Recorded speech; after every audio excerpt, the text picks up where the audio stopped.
A building has at least two lives, the one imagined by its maker and the life it lives afterward, and they are never the same. This quote is from Frank Lloyd Wright, a famous architect. Today we're going to connect this quote to our theme, and our theme today is kind of going to be like the way buildings are designed and versus the way they actually function in real life. So today the building or the failure actually that we're going to talk about today is the Hyatt Regency collapse. This is like an example of failure when design and reality don't match. Right. And the importance of this collapse is that it actually became one of the deadliest structural failures in history. Well, U.S. history actually. It's like almost as bad as 9/11. So like, was that like overall, like over the entire like well, U.S. probably history? probably like when 9/11 was. So Oh, like okay. from whenever the collapse happened to 9/11. Oh, okay. It was pretty bad. So our main topics today are just going to be what was the Hyatt Regency, what happened, how did it collapse, how was it fixed, and what happened afterward. Okay, so Hyatt Regency background. The Hyatt Regency was located in Kansas City in Missouri, and it was part of the Crown Center complex, which was owned by Hallmark. The construction began in May of 1978 and opened July 1st of 1980. Only there 2 was years?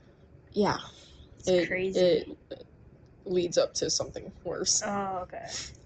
So there was 40 stories in that was somehow created in 2 years. Wow. 733 rooms and one of the largest hotels in the Midwest at the time. Okay. It was supposed to draw conventions, events, and travelers. And the lobby design, it was an open atrium with skylights, and there was walkways suspended across the lobby connecting north and south wings. Wow. And there was 4 walkways that were originally planned, but the 3 main ones, the second, third, and the fourth one, became central. The use of the walkways obviously were to get across from the north and south wings. But they were also social platforms. So like not only bridges to get across, but you could also socialize on them. Oh, right. So like every other kind of bridge. Yeah, pretty much. So like guests would lean over the railings to watch the parties or the performances that were happening below them because it was right above the lobby. Oh, right. And it kind of created like a theater in the round kind of effect in the lobby. Oh. Yes. And the Kansas City cultural context about the Regency was that like the Hyatt was like a gathering place for tea dances, which was like live music and social events, and it quickly became one of the city's high society hangout. So was it like for high class members? Not really. I think you could really just go there because it's just like a meeting place. Is it like a cafe sort of, but like hotel? It's a hotel. But like, and then like the lobby just had, so like it was meant for like parties and as a hotel. Oh, okay. So like the first floor was like mainly the lobby, which is where most of the parties were held. And then the rest of it was pretty much just a hotel. And there was the 4 walkways. Okay, so now we get into the actual story about the collapse, which was July 17th of 1981. Basically there was a tea dance that was happening. Obviously, as we said, that's pretty popular. And it was in the lobby. It was held weekly, actually. The tea dances are held weekly, but it was this one in particular. That night there was around 1,600 people who were like all crowded in the lobby, and they were having a fun time, whatnot. There was so many things like live bands, couples dancing, and people watching above from the walkways, obviously. Right. And specifically, the second floor walkway had around 40 people, and the fourth floor had around 50 to 60 people. Okay. So the time of the collapse, or like around it, right before it, the guests said that like they heard popping sounds coming from the fourth walkway, and there was a loud crack, and then the fourth walkway like dropped several inches, so it like kind of disconnected from the place where it was connected from to the rest of the hotel, and it dropped a few inches. It stayed like that for a little bit, for like maybe a couple of seconds, and then it completely detached from the rest of it. Right. So, because of that, and in this hotel, the second floor was right underneath the fourth. The second walkway sorry, was right underneath the fourth walkway. So when the fourth walkway completely detached from the hotel, it slammed right onto the second floor walkway, and it brought both of them down to the floor lobby. Oh, okay.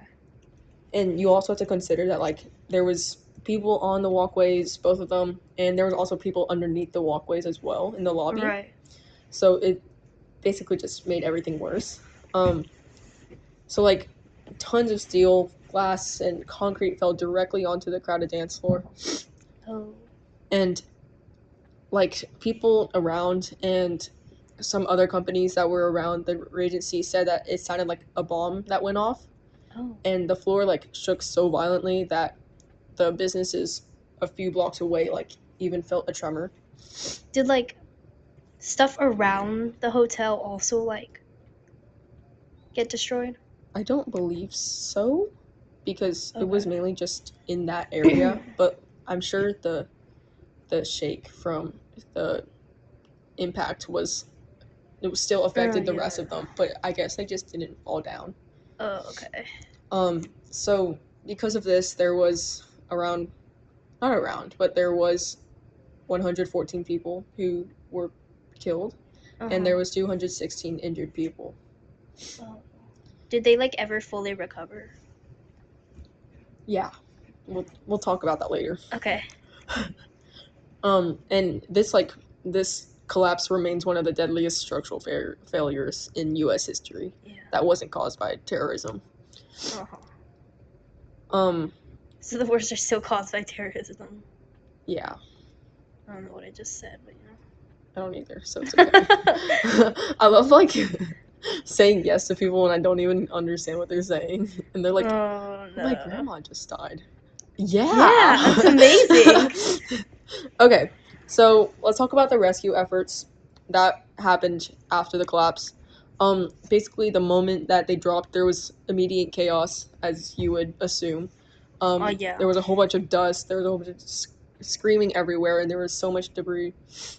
And obviously, either the firefighters probably heard what happened, or like somebody called them, but there was firefighters, paramedics, and police, and the rescuers had to like crawl through a whole bunch of twisted steel and shattered concrete just to get to the actual like place of, so it's kind of like 9/11, sort of, in a way. Yeah, basically, except it's just like not that bad. Terrorism. Yeah, it's like not too well things. It's still bad, but but it's like yeah. And Anyway. let's see. Oh, so like basically while they were there, it was like super hot, and like basically the rescuers that were looking for people like described the place as like an oven kind of. And there was still a risk of further collapse that made the work of rescuing like really dangerous. So some of the survivors were actually trapped under there for like several hours under heavy debris. And there was this one famous survivor story that had this woman who was pinned and had to receive an IV fluid while the rescuers cut steel beams around her. I'm actually pretty sure the woman later died anyway, so that's unfortunate. Died anyway. You're saying like their efforts were like not. Yeah, that's what I'm saying. I mean, that's not good, but I mean, that's just what happened, Oh, right. Okay, so there were obviously a lot of nearby hospitals that were overwhelmed because there were so many patients coming in, Right. and there was need for so many blood donations because everybody, there was so much blood loss. And this took so long, the rescue took so long that it continued overnight and into the next day. Wow. And the final survivor was taken out literally 9 hours after the collapse. Did people die while waiting? Obviously. Yeah, but it's really sad. I know, this is really, heartbreaking. Yeah. Okay, so why did this happen? Why did it collapse? Okay, basically, when construction started, it was actually a really rushed construction. So, like we were talking about earlier, it was only 2 years worth of construction. Right. So, there's no way they can build 40 stories in 2 years, right? That's nearly impossible. Yeah. Westminster's taking 2.5 years to build 3 stories. That's crazy. Not even 3. Wait, is it 3 stories? Yes, 3 stories. Oh. Blake Center. Oh, right. Blake Hall. Blake. Okay. Do you know why they were rushed?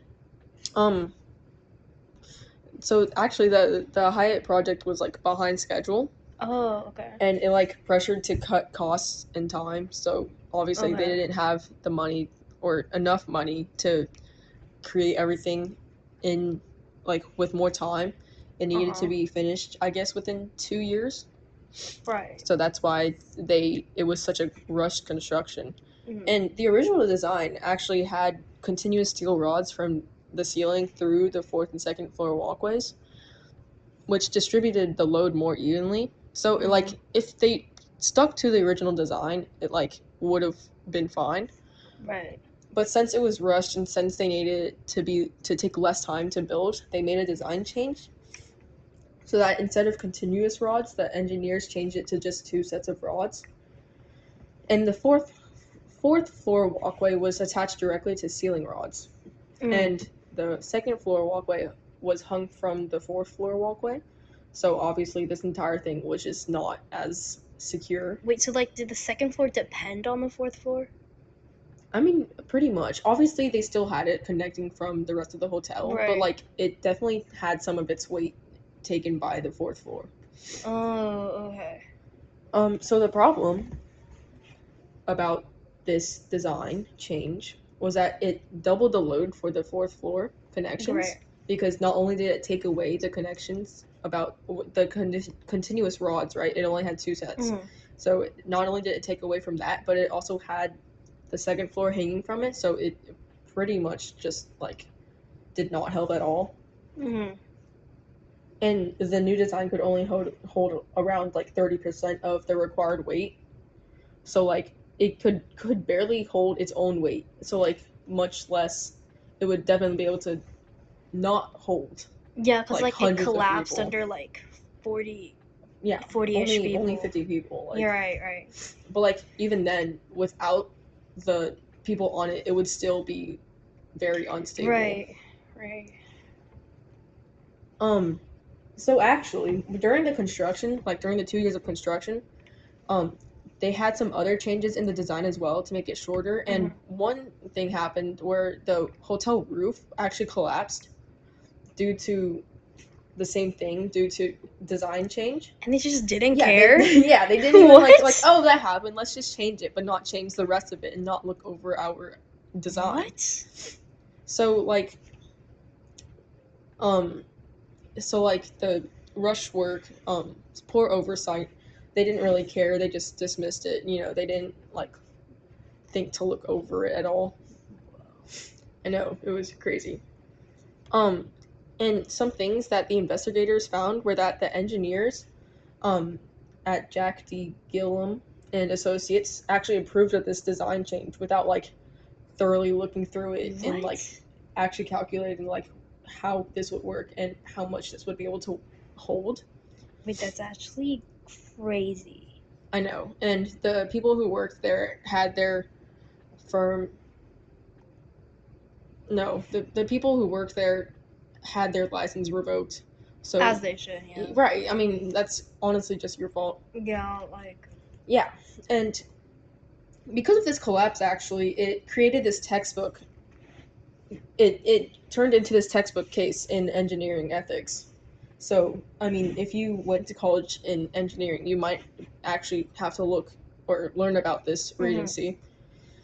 So, the aftermath. So, what happened after? The hotel actually reopened, except so it was like closed for a couple of years, I think, after the collapse, and they spent like almost $5 million to reconstruct it, which was completed in 3 months. Okay, so not years. It was just a couple months. It was 3 months. Wait, but that like. I don't know how they completed it so quickly. It's right. Like 3 months is even less than 2 years, and like I know. I mean, like having to their entire building just like crashed down. Yeah, like maybe you should look further into that. Right. But I mean, $5 million, that probably makes it sound all safe and stuff, you know? Right. And they advertised it as the safest building in America. But I mean, like, I wouldn't exactly trust that, you know? Right. It's giving like the Titanic. Yeah. It's like never sinks. So after it was opened, they actually changed the name because they probably didn't want, you know, right? Because they wouldn't be like, this is the building that crashed. Right, but like we rebuilt it. Obviously, right. So much safer, right? No, they only spent like 3 months on it, but right. you know that's besides the point. That's besides the point. So in 1987, they renamed it to the Hyatt Regency Crown Center, which was like good, I guess, but obviously it wasn't good enough because in 2011 they changed it to Sheraton Kansas City at Crown Center. Oh, but it lasted pretty long. Yeah, it's I think it's still here today. You can still go visit it. Yeah, I searched Although it up. I wouldn't want to. Yeah, it might crash again. So they did make some design changes, obviously, but they had a similar layout for the lobby, and but they did not rebuild. Okay, they did not rebuild the third and fourth floor. Walkways. Right. Because like I can see why. Yeah, you probably would not want to go through that again. Right. Right. And some consequences on the legal side of all this that happened. There was hundreds of lawsuits, and Hyatt paid like over $140 million in settlements. Okay. And so they just lost more. Like they were trying to save money, but like they ended up with. Yeah, I know. So dumb. Trying to save time and money, but they ended up just paying so much more than they had to. Yeah, I know. And the company that accepted or like allowed the design of the Regency was permanently shut down. Oh, good. Right. Good. Like I wouldn't trust them. Okay, and actually in 2015 they did make a memorial in Kansas City. Like 30 years after. I mean not even 30 years. It's so much more than 30 years. I mean, at least they got one. Yeah, sure. They have a memorial. It's in Kansas City. It honors the victims and the survivors, and it's located near the Hospital Hill Park, where many of the victims were treated and taken care of. Okay, and the legacy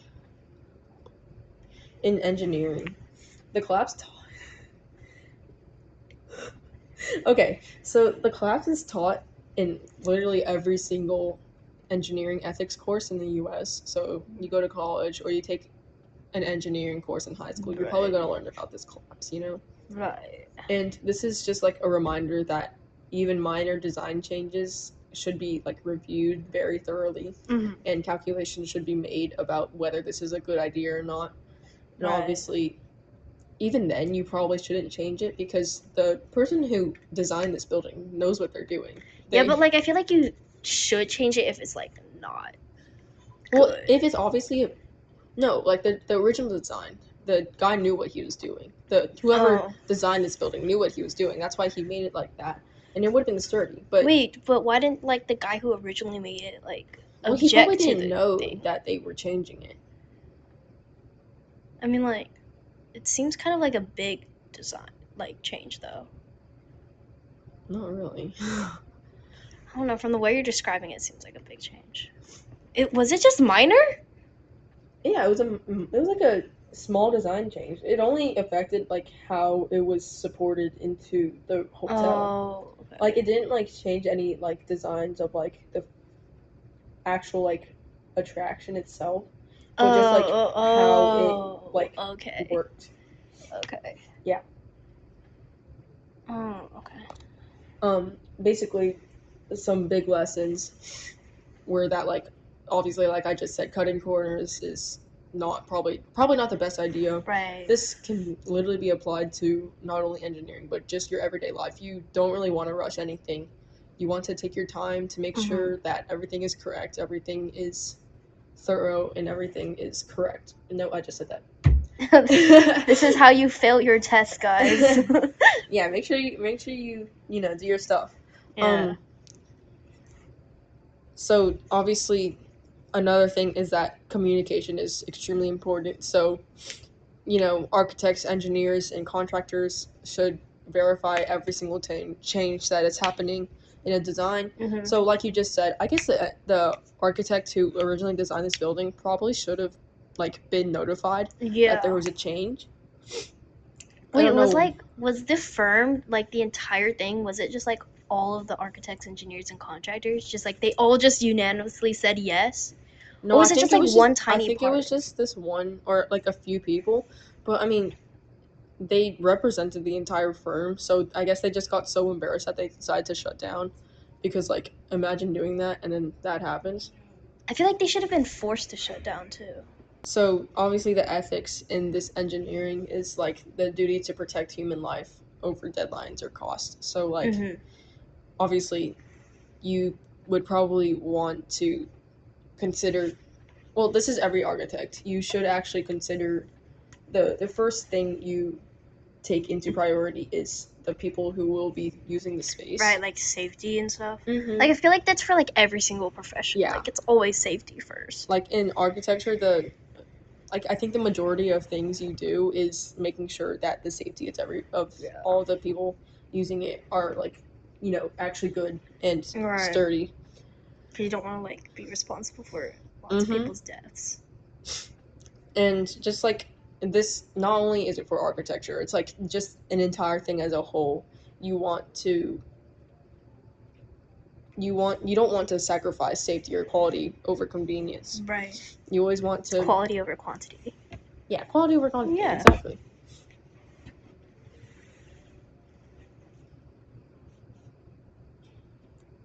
Oh. Sorry. And another thing is that the quote that I said in the beginning from Frank Lloyd Wright.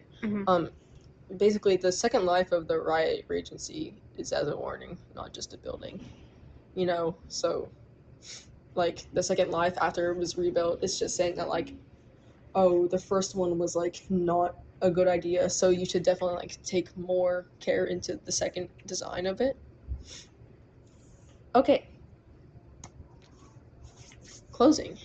Let's talk about the end of this. Okay. Basically, the collapse remains as a tragic part of Kansas City history, obviously. Right. It was probably one of the biggest things in U.S. history overall. And the survivors and the families, it never leaves their brain, right? It's probably caused some PTSD or whatever. Yeah. But this is what I meant, when they fully recovered, I guess they did it. Oh, that's what. That's what. Not physically, mentally and emotionally. Yeah, probably and stuff. not. I mean, yeah. Imagine how could you ever forgive them for that? Right. Just you told, it was it's like the Titanic. Right, and then it's you told me it wouldn't sink, and it sank. I paid millions of dollars for that. And as for the rest of the world, it changed how buildings were designed, how they were viewed, and how they were approved, which is definitely for the better. You definitely want to look through everything twice. I mean, look through everything a lot. Right. On my test or whatever in school, I definitely make sure I second check all my answers. It's because she finishes an hour earlier than everybody else. I mean, because you're supposed to be able to do them in maybe most of the time, and you should have time to review your answers. if you're not doing that, you're just doing something wrong, you know. Oh, okay. So I guess I'm doing something wrong then. I'm sorry. That's so funny. Okay. So basically, the biggest lesson here is that you just shouldn't cut corners. It, even though it might save time, it could definitely cost you other things like quality, of course. And yeah. And people's lives. Okay. So we're next time. What's the next episode, Emma? The case of Gypsy Rose. Ooh, isn't it Gypsy? Yes. Sorry, my bad. Gypsy Rose? Gypsy Rose?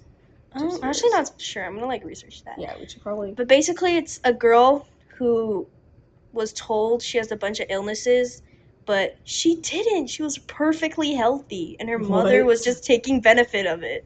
Wow. Like she had to go through like lots of painful like surgeries too, and her mother's just like, yeah, she has so much illness, and literally she's perfectly fine. That's crazy. And nobody questioned them either. Just crazy. Yeah. So we hope you look forward to that. All right. Thank you, guys. Case closed.